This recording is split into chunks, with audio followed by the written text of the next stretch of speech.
Hi, so this is a tutorial for how to integrate Simulink and STM32.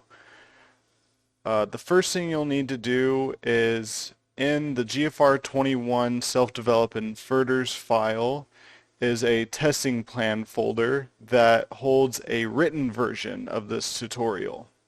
And you'll first need to download all the required software. Each one is linked here, so it should be relatively easy to find. But first we just need to download everything on the required software list. And once we download MATLAB, the really important one is getting all these coders here, MATLAB Coder, Simulink Coder, Embedded Coder, and the Embedded Coder support package. When you first install MATLAB, the Embedded Coder support package will not be available. You will have to do that through the add-ons button in MATLAB. So if we open up MATLAB, you will have to go here to the add-on buttons to get that. But to start off, I created a Blinky file because that's the project we're going to work on today. And we first want to, if we open this model that I created previously, right now it's just a blank model, but if we do our library browser, which contains all our blocks, we'll notice right now there is the target support package, but first this will not show up for you. So we'll have to get that to where that will show up. And how to do that is first go to set path, and we are going to add with subfolders. And what you'll want to do is first find that MATLAB target. Typically it will be installed under this MATLAB folder here, and it's called STM32-MAT. That's the one we want.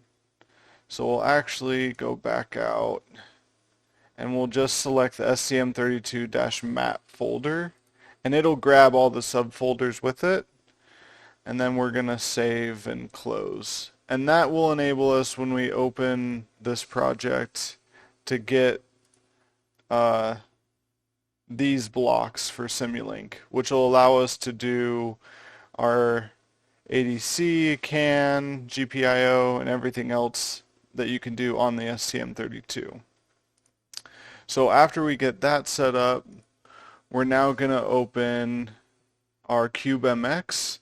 Now CubeMX, the one we're getting is the 5.6.1. We really want to make sure that that's the one we download. Anything newer, so version 6 and later, we actually run into problems down the road with with Simulink generating two main.c files, and so that's where we're going to run into problems. So you really want to make sure you get the 5.6.1.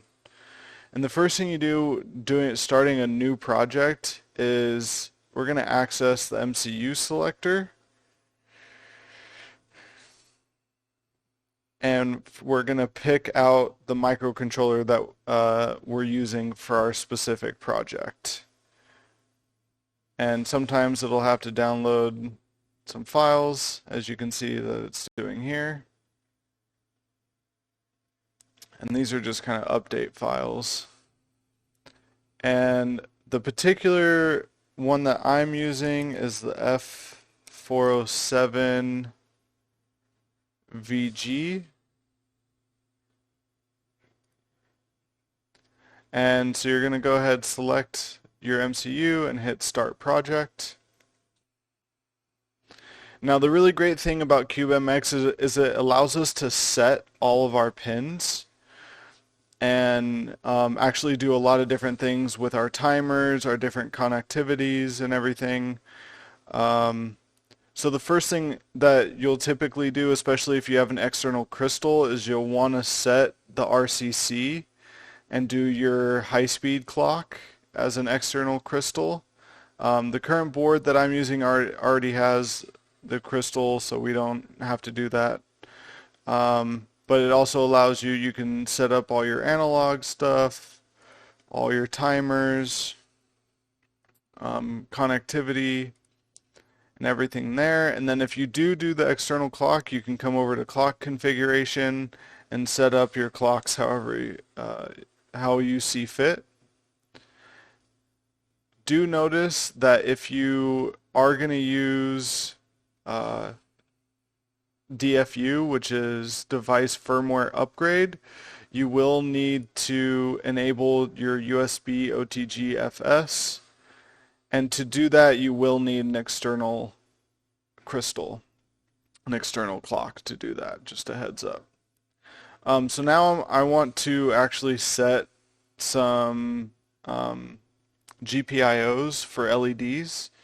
So if I go to my data sheet for my board and I look and I have PD 13, 12, 14, and 15, I'm actually going to set all of those as GPIO outputs for the LEDs. So let's see, if I zoom in a little bit, and so I have GPIO output on all of these guys.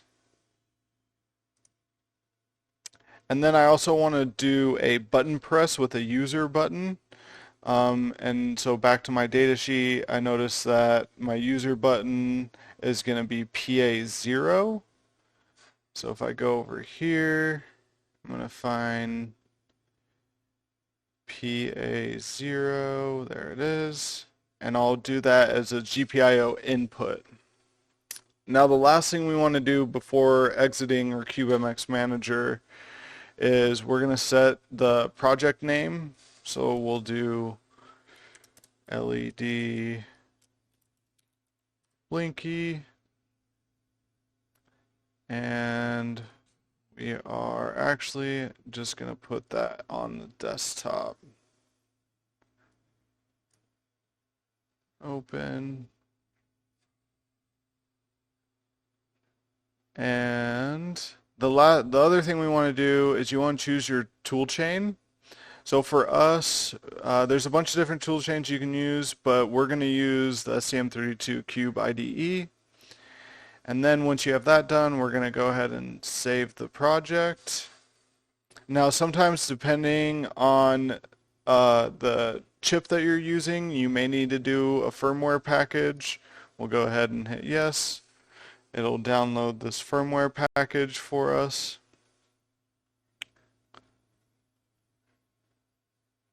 I'll give it just a second.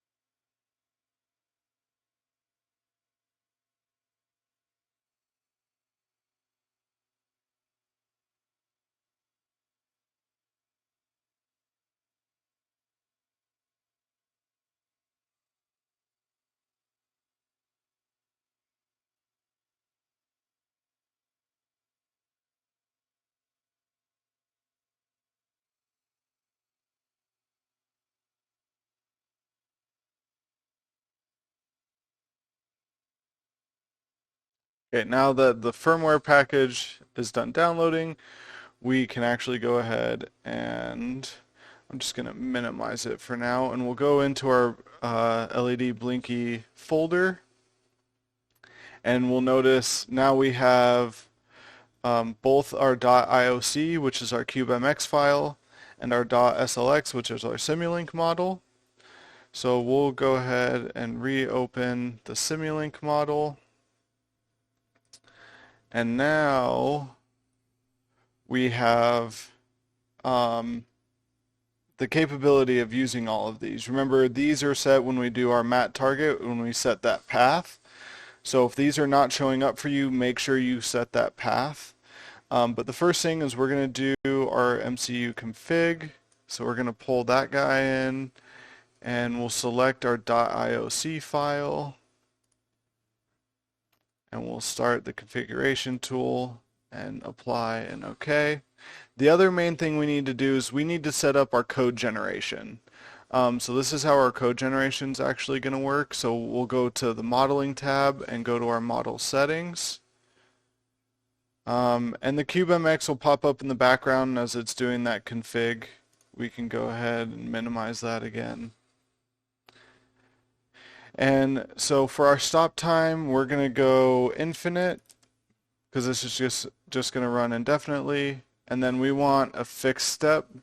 For STM32, it will not allow you to do various steps, so you'll just do fixed step. We can go ahead and leave it in the auto solver. And then we want to go down here to code generation. And we'll see for let's see. So I actually see something wrong. Oh, actually, yeah. So we'll see for system target file, we're going to want to change that. And we're going to find the STM32.tlc embedded target. If this is not showing up to you, it is going to be because the embedded coder support package is not installed. So make sure you have, if this isn't showing, then it means that that package isn't installed. So we'll go ahead and apply and hit OK. And once you do that, you'll go ahead and you'll see some STM32 options down here. We'll go to options here. We'll have it automatically update this install path.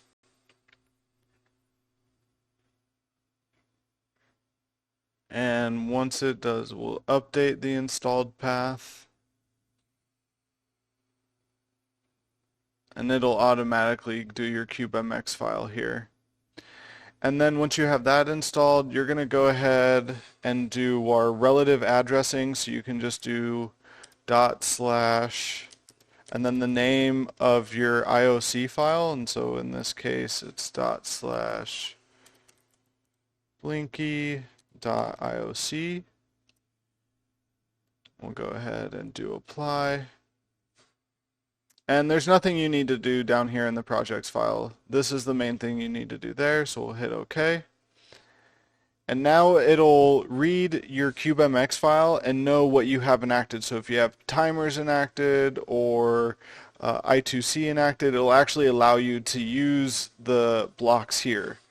If you do not have that enacted and you pull a timers block in and then try to click on it,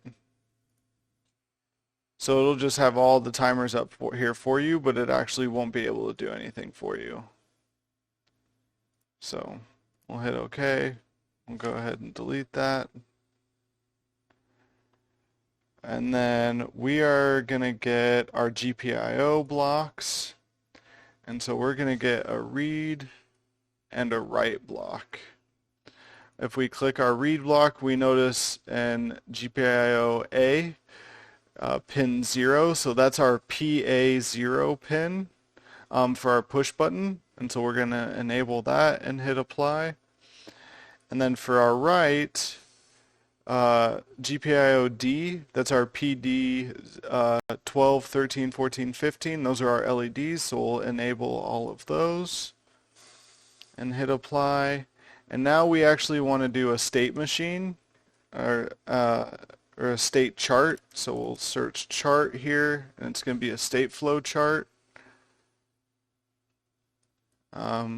We'll come in here, and we're going to create a state flow so that every time we press the button, it'll do a different LED.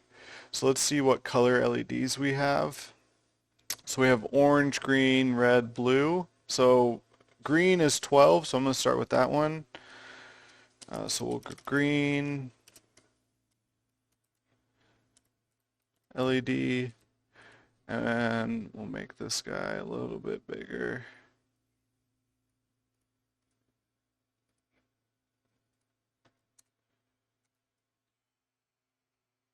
So we'll go green equals 1.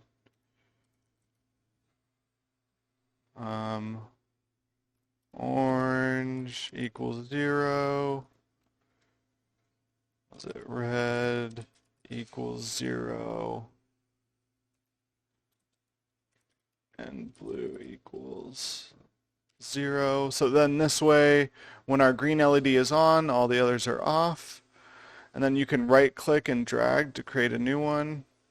So for the title of this one, we'll go orange LED, and we'll just change the values here. So we'll go 0 for green, 1 for orange, and then we'll go ahead and create 2 more. And we will just change this one to red, 0, and 1.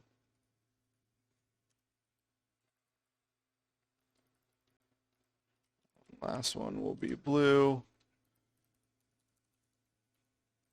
0, and 1. And now we'll just hook all these guys up. So we're gonna go here, here, here, move that guy so it's straight there. And for each one, we're gonna go button pressed equals 1. Make sure you put a double equal sign. It will not work with the single equals on these ones. And then we will just take this, copy it, and paste. Hold on. Need to paste it inside the brackets.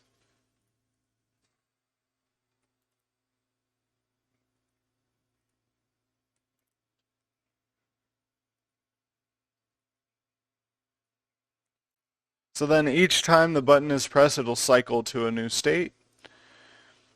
And then we'll go back out to here, and we are going to do update model. And when you do that, it'll ask you the state machine of what type of inputs and outputs you have. So if you notice, our button press is going to be our input, and then our different LED colors are going to be our output. And we're going to say OK.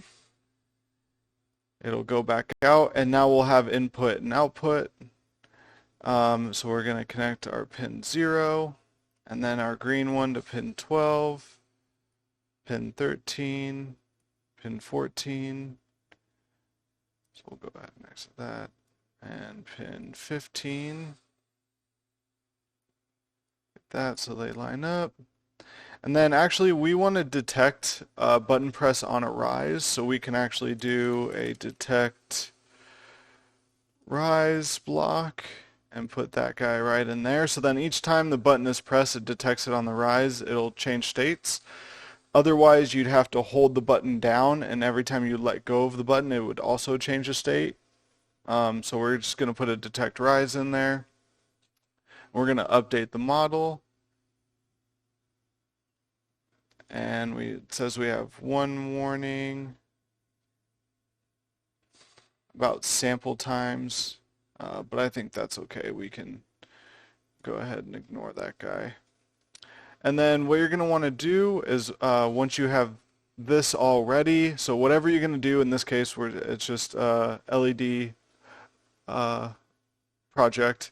So whenever you're ready, we'll just come up to apps. We'll go embedded coder.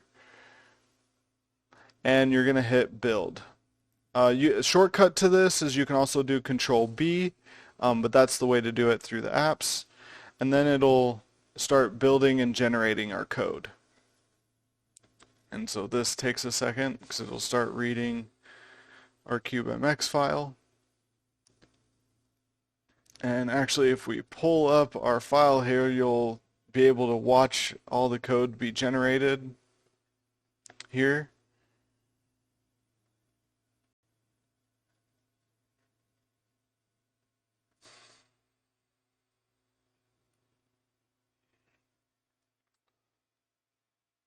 And so, still working for a second.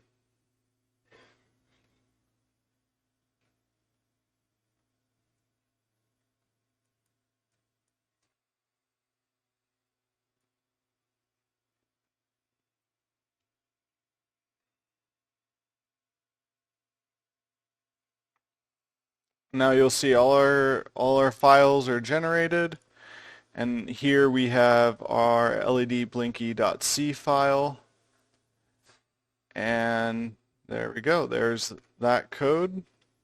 One thing you'll notice, if you do use the newer CubeMX, so right here in source files, and that src is your main.c. Another place where you could end up with a main.c file if it compiled incorrectly is this LED Blinky under src. Now typically this will only have like our Simulink file, the ledblinky.c, but if you use the wrong version of CubeMX, it'll create a main.c file in here as well. So just something to be on the lookout for. So once our files generate, we're going to come down here to our .project file, and we're going to open our .project file. And yes, you want to use the STM32 Cube IDE, so we're going to hit OK. Well, it doesn't like that, so I got to find the executable on my PC, so it'll be down here. There's our IDE, Cube IDE. There we go. And then this is where you're going to want to choose your workspace. Personally, I choose the workspace wherever the project is going on. And then depending on that, you can do multiple projects in that workspace. So for this one, I'm going to go to our desktop and choose our LED Blinky folder as our workspace. And we'll go ahead and launch.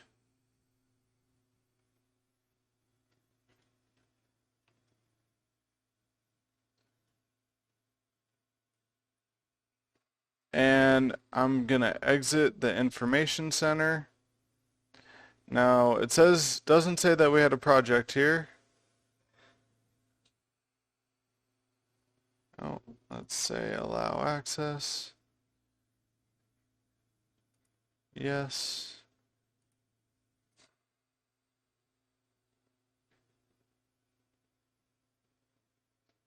Okay, so let's go ahead and exit our Cube IDE. Little bit of a snag. So we got to choose a different workspace. It doesn't like it. You got to be one file folder up from your workspace. Got to allow access. So we'll browse. We'll just make the workspace the desktop. So now we'll go ahead and launch.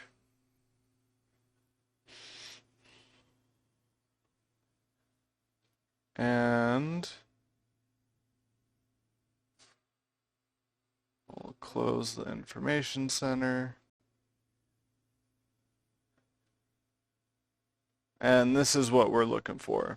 Successfully imported the LED Blinky into workspace. So we'll hit OK.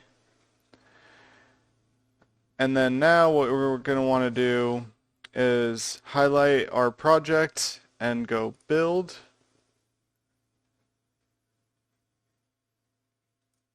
And so we ran into some errors here. And it says undefined reference to these 3 files. So I haven't found a workaround for this yet. Every time you import a new project, it'll always be this underscore initialize, underscore step, and underscore m files will always be missing. So what you're going to have to do is right-click the project and go to Properties. From Properties, we're going to go to C/C++ General, drop-down, Paths and Symbols, and we're going to go to our source file locations, and we need to add our LED Blinky src file. So by default, that is not included with our source files. So this LED Blinky is like our overall source file, and for some reason it doesn't include this other source file, so we'll have to include that. You see right there it's now included. We'll apply, apply and close, and we'll try building again. And no errors. And now this is where, depending on how you were flashing your chip, things go a little bit differently. If you're using the ST-Link programmer, you can go ahead and just run the play button and flash it directly from the run from here once your board is connected. And you can also debug the program. That's kind of a nice feature here. Or what you're going to do is you can come over to the Mcu programmer and we'll open that guy up. Now in this case I am using the ST-Link programmer, but you can also do it from the programmer. So if I plug my board that I have in,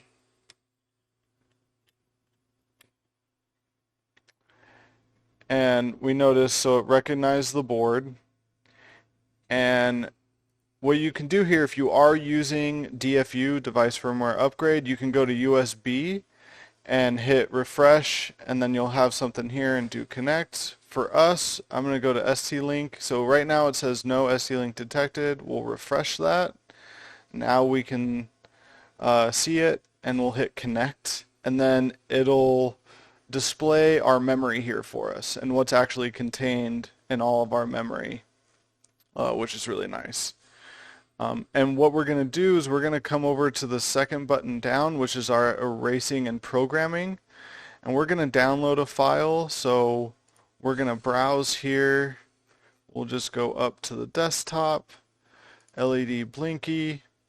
And what we want to do is we want to find our .elf file in here, and that's actually going to be under the debug file and .elf. That's the one we actually want to flash to the board in both instances, whether it's ST-Link or DFU programming, the .elf file. You could also do the .bin. I've just got used to using the .elf. So we're going to open that one. I like it to verify the program once it's started, and we are going to go ahead and start programming. Okay, it says it's done successfully. File download has been completed. And now